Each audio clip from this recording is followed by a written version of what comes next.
चलो, ज्यादा देर नहीं करनी। अच्छा देखो, पहला पहला प्रश्न देखो, बहुत जरूरी बात है। ठीक है, जरूरी इसलिए क्योंकि इस पे विवाद चल रहा है। ईडी, एनफोर्समेंट डायरेक्टरेट के वर्तमान निर्देशक कौन है? तो इनका नाम है संजय कुमार मिश्रा। ठीक है, अब इस पे विवाद ये चल रहा है कि सुप्रीम कोर्ट ने ऑर्डर दिया था 11 जुलाई को, 11 जुलाई को सुप्रीम कोर्ट ने एक ऑर्डर दिया था। उसमें कहा था कि संजय कुमार मिश्रा अपने पद से अब जल्द से जल्द छोड़ दें, मतलब अब पद को छोड़ दें। ठीक है, क्योंकि इनका टाइम पीरियड पूरा हो गया है, 5 साल जो होता है। देखो, तुमने सुना भी होगा, इफ सीबीआई है या फिर ईडी है, ये दोनों के ही जो टेन्योर होते हैं इनके चीफ के, जो भी इनके चीफ रहते हैं, जैसे सीबीआई के चीफ होंगे या फिर ईडी के जो डायरेक्टर होंगे, उनका कितने का टेन्योर होगा, जो अवधि होगी उनकी वो 5 साल तक की होती है बस। ठीक है, 5 इयर्स तक होती है। लेकिन संजय कुमार मिश्रा को मोर देन 5 इयर्स हो गए हैं। ठीक है, सुप्रीम कोर्ट ने 11 जुलाई में ये कहा था कि आप अपने पद को छोड़ दें, मतलब अब इनवैलिड है इतने टाइम तक अपने पद पर रहना। लेकिन गवर्नमेंट ऑफ इंडिया ने कहा है कि आप इनको अलाउ कर दीजिए कुछ दिन के लिए, क्योंकि बहुत क्रूशियल जो है इन्वेस्टिगेशन, उसमें ये पार्ट है। संजय कुमार मिश्रा जो है, जो बहुत क्रूशियल इन्वेस्टिगेशन चल रही है कुछ केसेस को लेकर, उसमें ये इनका रोल है। ठीक है, तो इनका पद पे है ना अभी आवश्यक है, इसलिए इनका टेन्योर क्या कर दिया गया है, एक्सटेंड कर दिया गया है अभी फिलहाल के लिए। ठीक है, संजय कुमार मिश्रा का। अब एनफोर्समेंट डायरेक्टरेट क्या होता है, ये तो नाम तो तुमने सुना ही होगा कि ईडी ने वहां पे छापा मारा या ईडी ने वहां पे रेड की है, ईडी ने इतने लोगों को पकड़ लिया। तो what is ED? ED basically है क्या? तो ईडी जो है, एनफोर्समेंट डायरेक्टरेट, ये हमारे बेटा department of revenue, Indian department of revenue के अंडर में काम करती है। ठीक है, ED Indian department of revenue के अंदर में काम करती है। ठीक है, और ये जितने भी मनी लॉन्ड्रिंग से रिलेटेड केसेस होते हैं, ये उनको डील करती है। ठीक है, कोई भी money laundering it's a kind of scam, कि कोई भी कंट्री में पैसे को लेकर, मनी को लेकर कोई भी स्कैम करता है। ठीक है, तो उस स्कैम को ये देखती है। ठीक है, ताकि कोई वो क्या बोलते हैं उसको, अनस्टेबिलिटी ना हो। ठीक है, इकोनॉमी में अनस्टेबिलिटी ना हो। और किस एक्ट के तहत काम करती है? ये करती है prevention of money laundering act, PMLA। ठीक है, prevention of money laundering act के तहत ये काम करती है। जो भी इसमें प्रोविजन दिए गए हैं, उन प्रोविजन के अकॉर्डिंग ये क्या करती है, अरेस्ट भी करती है। ठीक है, जांच भी करती है, और फिर उस पर रिपोर्ट बना के, चार्ज लगा के वो केस रेफर करते हैं कोर्ट्स को। ठीक है, तो ये याद रखना, ईडी के निर्देशक अभी संजय कुमार मिश्रा है। ईडी क्या है ये भी पता होना चाहिए। जैसे कि अभी तमिलनाडु के मिनिस्टर है सेंथी बालाजी, ठीक है, उनको अरेस्ट किया गया था वहां से, तमिलनाडु के जो मिनिस्टर हैं, उन्हें भी मनी लॉन्ड्रिंग के केस में जो कुछ स्कैम किए गए हैं उनके, उनसे रिलेटेड उनको अरेस्ट किया था। और ईडी तुम्हें पता ही है, जहाँ पे भी पैसे का मामला होता है वहाँ ईडी आ जाती है। ठीक है, तो ये याद रखना। हाल ही में किस शहर में इंटेलिजेंट ट्रैफिक मैनेजमेंट सिस्टम शुरू किया गया है? तो ये किया गया है मैसूर में। और इंटेलिजेंट जब हम कहते हैं तो इट मीन्स के एआई का यूज किया गया है। यहाँ के ट्रैफिक मैनेजमेंट में आर्टिफिशियल इंटेलिजेंस की मदद से कैमरास, ठीक है, ये सब इस तरह की चीजें यूज की गई हैं जिससे कि वो ट्रैफिक मैनेजमेंट कैसा हो सके, इंटेलिजेंट जिसे हम कहते हैं। अब इंटेलिजेंट वैसा इंटेलिजेंट नहीं, इसे समझो क्या है। देखो, एक तो ये ऑटोमेटिकली कोई भी वायलेशन होगा, कोई भी किसी भी तरह का क्या होगा, वायलेशन होगा किसी भी रूल का, तो ये ऑटोमेटिकली उसको कैप्चर कर लेगा, किसी भी रूल के वायलेशन को, ठीक है, उसको कैप्चर कर लेगा। और हेलमेटलेस राइडिंग हो या triple riding on two wheeler हो या सीट बेल्ट ना बांध रखी हो या सिग्नल से जंप कर लिया हो, तो ये जो है ये खुद कैप्चर कर लेगा किसी अभी क्या करते हैं, कोई भी ट्रैफिक पुलिस वाला खड़ा रहता है, उसको वो चीजें करनी पड़ती है कि वो चेक कर रहे हैं कि वेदर इसने हेलमेट पहना है या नहीं पहना, सीट बेल्ट बांधी या नहीं बांधी, ठीक है, सिग्नल क्रॉस कर लिया या सिग्नल जंप कर लिया या नहीं कर लिया। तो ये क्या करेगा, इसमें कैमरास लगे रहेंगे, एआई, ठीक है, ये खुद देख लेगा, सीट बेल्ट नहीं बांधी, चालान जनरेट हो जाएगा अपने आप, ठीक है। या फिर हेलमेट नहीं पहना, हेलमेट लेस है या सीट बेल्ट का इश्यू है, ये टू व्हीलर पे थ्री पीपल बैठे हुए हैं, ठीक है, तो ये क्या करेगा, ये खुद कैप्चर कर लेगा इमेज, ठीक है, फोटो भी क्लिक कर लेगा और उस पर्टिकुलर पर्सन को चालान भी खुद जनरेट हो जाएगा, पुलिस ऑफिसर जो है उसे नहीं करना पड़ेगा ये काम, ठीक है। तो ये अभी मैसूर में इंट्रोड्यूस हुआ है, सब जगह नहीं हुआ, मैसूर में हुआ है, ठीक है, तो ये याद रखना कि मैसूर में हुआ। अब भारत का कौन सा शहर या नगर वर्ल्ड सिटीज कल्चरल फोरम में सम्मिलित किया गया है, ठीक है, तो बेंगलोर को वर्ल्ड सिटीज कल्चरल फोरम में सम्मिलित किया गया है। और ये फोरम बेटा हमारे यहाँ नहीं है, हमारे यहाँ की नहीं है, क्योंकि नाम से ही पता चल रहा है वर्ल्ड, यानी कि ये विश्व स्तरीय है। तो ये है लंदन बेस्ड है ये, ठीक है, ये जो फोरम है ये लंदन में है। लंदन कहाँ पर है, लंदन कहाँ पर है, इंग्लैंड में, ठीक है, तो ये लंदन बेस्ड फोरम है और वहां पे वर्ल्ड सिटीज कल्चरल फोरम में 40 सिटीज थी पहले से, और उन 40 में अब 41 हो गई है बेंगलुरु को मिलाकर, तो बेंगलुरु को भी इस सिटी में सम्मिलित किया गया है। अब देखो विश्व में चावल का सबसे बड़ा उत्पादक देश कौन सा है या उत्पादक कौन है, मैंने मिटा दिया ये, सबसे बड़ा उत्पादक, तो जब सबसे बड़े उत्पादक की बात होती है तो बेटा चीन है जो चावल का सबसे ज्यादा उत्पादक सबसे बड़ा है। लेकिन चावल को सबसे ज्यादा एक्सपोर्ट कौन करता है, भारत, ठीक है, तो चाइना पहले नंबर पे चाइना है, दूसरे नंबर पे है भारत, ठीक है। और हमारे यहाँ के चावल की एक खास बात है कि हम बासमती राइस उगाते हैं और बासमती राइस जो है उसमें एक यूनिक स्मेल होती है, एक यूनिक फ्लेवर होता है, और जो बासमती राइस है वो ऑल ओवर द वर्ल्ड हमारे इंडिया का जाना जाता है। और बासमती राइस पे हमें जीआई टैग भी मिला हुआ है, पता है ना, जियोग्राफिकल इंडिकेशन टैग, ये तो पता है ना, जीआई जिसको मिल जाता है फिर वो पर्टिकुलर चीज वही उगा सकते हैं और कोई उस टेक्निक से उस चीज को नहीं उगा सकता। तो वो जीआई टैग जो मिलता है वो इसलिए ही दिया जाता है किसी भी कंट्री को, ताकि उसको कोई और कंट्री वायलेट करके ना उगाने लगे और उसका फायदा ना लेने लगे, ठीक है। तो भारत इसका सेकंड एक्सपोर्टर है, सेकंड प्रोड्यूसर है, सेकंड सबसे लार्जेस्ट प्रोड्यूसर ऑफ राइस जो है वो हमारा है। देखो जो ये है, अब यहाँ पे कंट्रोवर्सी चल रही है, क्या हुआ था, इंडिया ने बैन कर दिया था चावल, बैन क्या, एक्सपोर्ट पे बैन लगा दिया था। हम क्या कर रहे थे, हम एक्सपोर्ट नहीं कर रहे थे, हमने बैन लगा दिया था।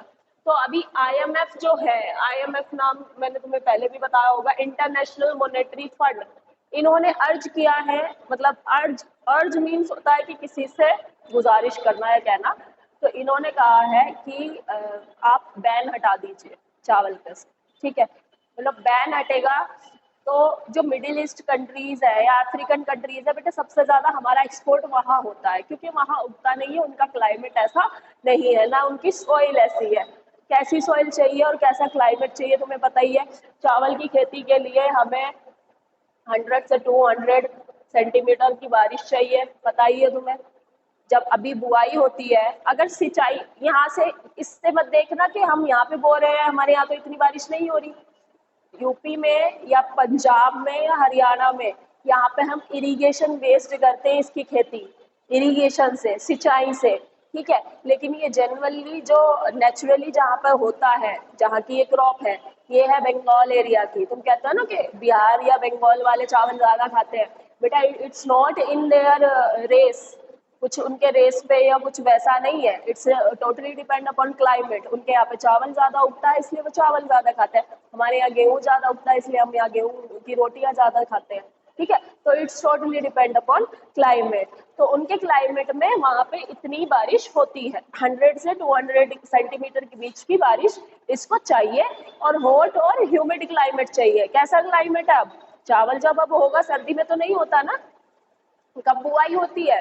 जुलाई में हो जाती है, और कटाई कब तक हो जाएगी? अक्टूबर तक। और कौन सी फसल है ये भी पता होना चाहिए। चावल कौन सी फसल है? खरीफ की, है ना, ये खरीफ की फसल है। तो ये खरीफ की या खरीफ की फसल है। और खरीफ की फसल कब बोई जाती है? ये जून जुलाई में बोई जाती है, और अक्टूबर सितंबर अक्टूबर में काट ली जाती है, ठीक है, इनकी हार्वेस्टिंग हो जाती है। तो चावल जो है, इस पे से बैन हटाने के लिए आईएमएफ ने कहा है, और आईएमएफ कह रहा है कि आप चावल पे से बैन हटा लीजिए। अब इसका हमारे यहाँ से चावल ना भेजने से क्या फर्क पड़ रहा है? तो देखो, नियरली हम कितना एक्सपोर्ट करते हैं? 40% हम एक्सपोर्ट कर रहे हैं वर्ल्ड का। ग्लोबली एक्सपोर्ट जो कर रहे हैं हम चावल का, वो वर्ल्ड का 40% हम कर रहे हैं।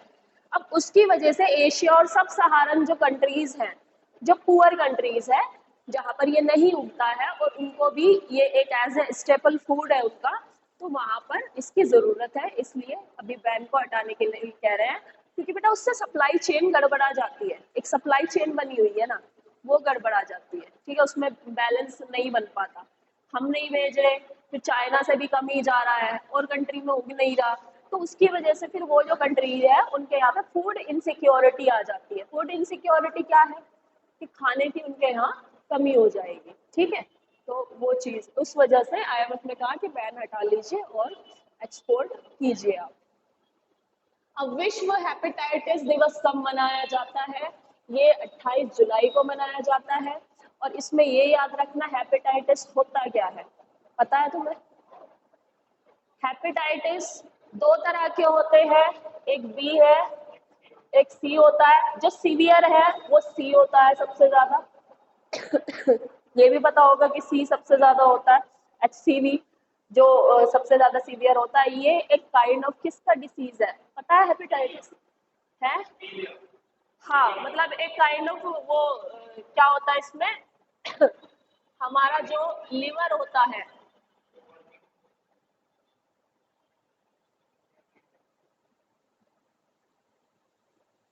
जो हमारा ये लिवर है, ये लिवर से रिलेटेड है, ठीक है। लिवर क्यों हमारे लिए जरूरी होता है? लिवर हमारे किसके लिए जरूरी होता है? लिवर में क्या प्रोड्यूस होता है, पता ही है, तुमने बायो में पढ़ चुके हो। What it produce? हाँ, ये बाइल जूस प्रोड्यूस करता है। और बाइल जूस क्या करता है? जो बाइल जूस है ये फैट को डाइजेस्ट करता है। तो बेसिकली ये जो वायरस होता है ये आपके लिवर को इन्फेक्ट कर देगा, और लिवर का जब लिवर इन्फेक्ट हो जाता है तो लिवर प्रॉपरली काम करना बंद कर देता है। उस पर्सन का डाइजेशन रुक जाता है, ठीक है, उसका डाइजेशन नहीं हो पाता।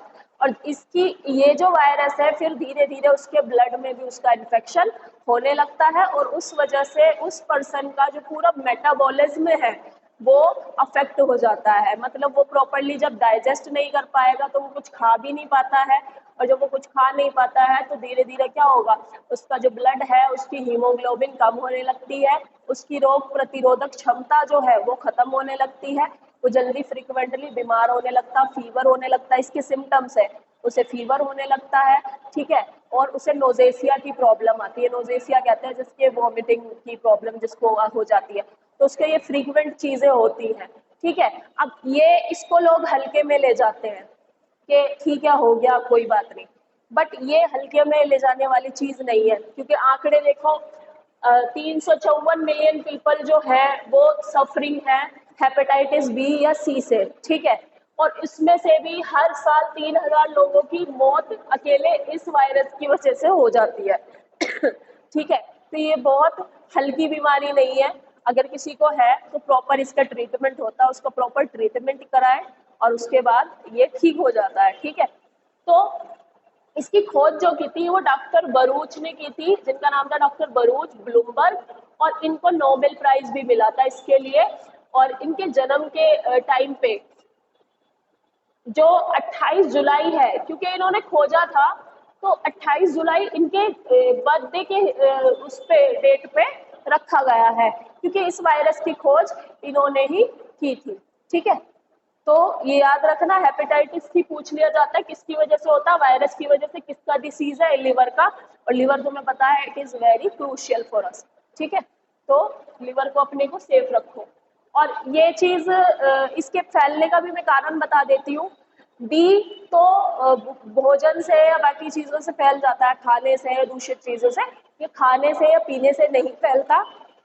अगर कोई इन्फेक्टेड पर्सन है एंड आप डॉक्टर के पास जा रहे हो, उसने उस सिरिंज से उस पर्सन को वो लगाई है, इंजेक्शन दिया है, ठीक है, और उसी सेम सिरिंज को वो धोके तुम्हारे लगा देता है, तो वो तुमको भी इन्फेक्शन हो जाएगा। इसलिए बी अवेयर, किसी भी डॉक्टर के पास जाओ और तुम्हें पता है चांसेस कि भाई मेरे इंजेक्शन लगेगा, अपनी सिरिंज न्यू खरीदो और उससे लगवाओ। ठीक है, क्योंकि कभी भी ये चीज मत करना।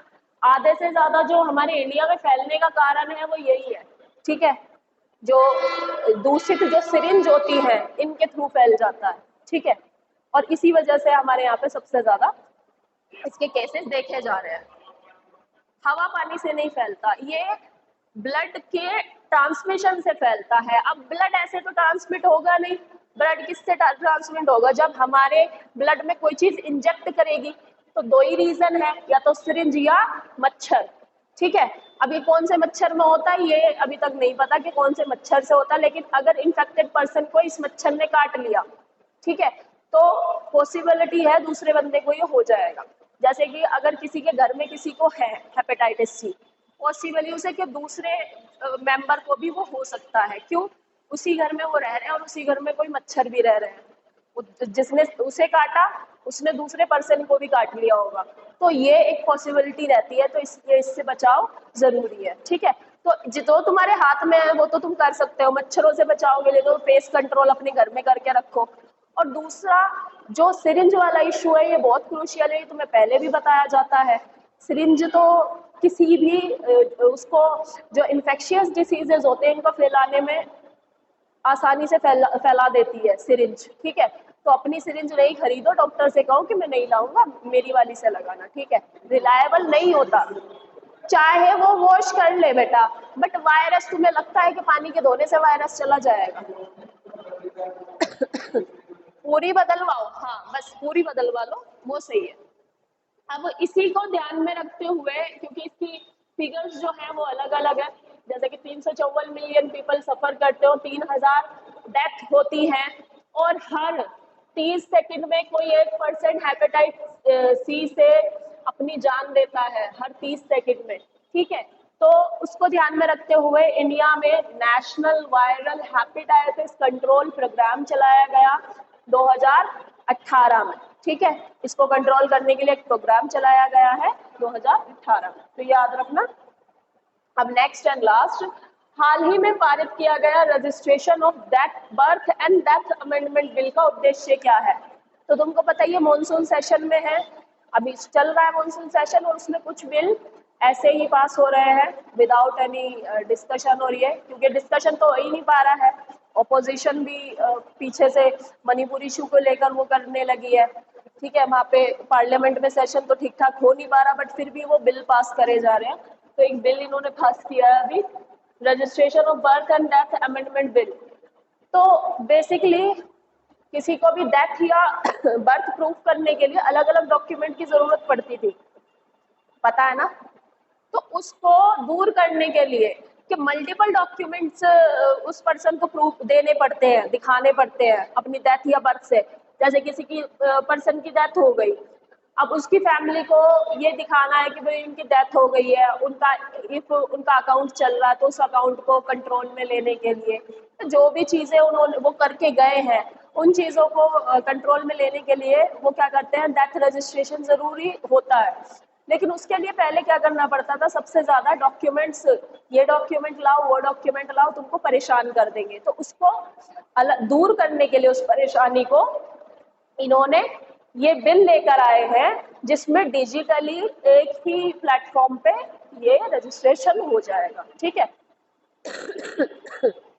मतलब इसमें डिजिटली रजिस्ट्रेशन हो जाएगा और आपको बहुत सारे डॉक्यूमेंट्स की जरूरत नहीं पड़ेगी, डिजिटली एक ही प्लेटफॉर्म पे रजिस्ट्रेशन हो जाएगा। अभी ये बिल है, पता है ना कि अभी बिल है, ये अभी एक्ट बनेगा जब इसे दोनों सदन में से पारित हो जाएगा, लोकसभा राज्यसभा में से पारित होने के बाद प्रेसिडेंट के बाद मोहर लग जाएगी प्रेसिडेंट की, उसके बाद ये एक्ट बन जाएगा। ठीक है, तो ये है।